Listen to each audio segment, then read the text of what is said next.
Although your workplace will usually present a safe and secure environment, it's important to remain aware that a sudden injury or illness can afflict anyone in your place of work at any time.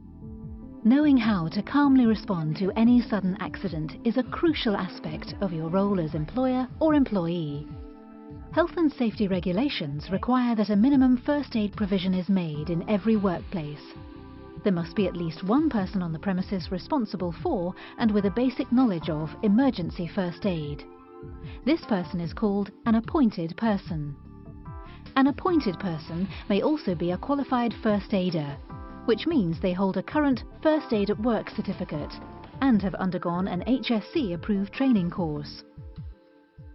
There should also be a suitably stocked first aid box maintained and administered by appointed persons. You must be aware that your first aid skills may be called upon to respond to any sudden injury that should befall a visitor, contractor, or another member of staff. You should be familiar with the health and safety risk assessment of your workplace and consider your approach to first aid based on the layout of the site or premises and any potential hazards within it.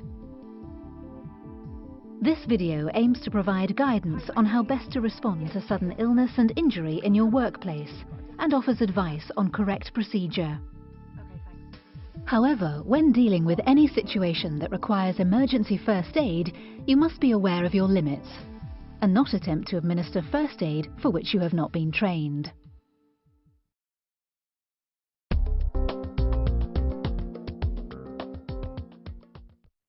The first step in applying emergency first aid to an injured person is to assess the situation. Make sure that it is safe to approach the casualty. You will be of no use if you are injured through failure to notice potential hazards. For example, check that there are no electrical hazards, gas or broken glass in the area, and that the cause of injury does not pose a continuing risk to either you or the casualty. If you do identify any dangerous elements, assess whether these can be safely removed.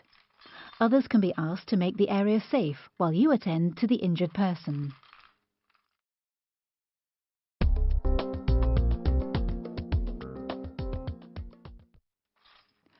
When you are satisfied that the situation is safe, the next step is to make a brief assessment of all casualties.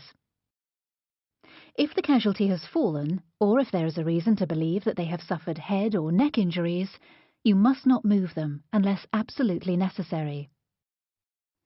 Assess whether the casualty is visibly conscious.